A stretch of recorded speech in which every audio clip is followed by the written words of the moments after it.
Quel est l'objet de votre visite en Tunisie?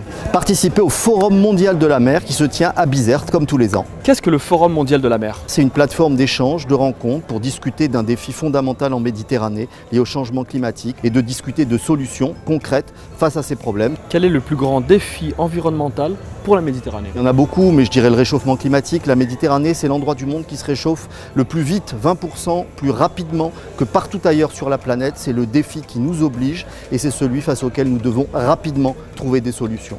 Quels sont les défis communs franco-tunisiens pour l'avenir de la Méditerranée?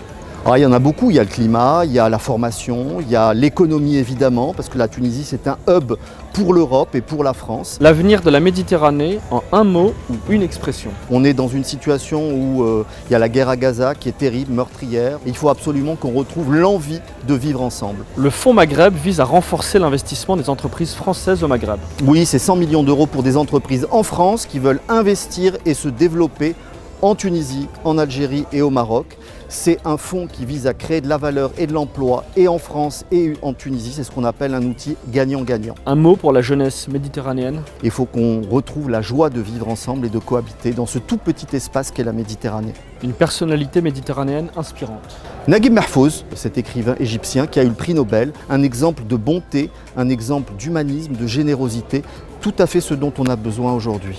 Qu'est-ce qui vous plaît le plus en Tunisie? Je voulais dire la harissa, mais je préfère dire la gentillesse parce que c'est vrai et parce que les Tunisiens sont profondément humanistes et gentils.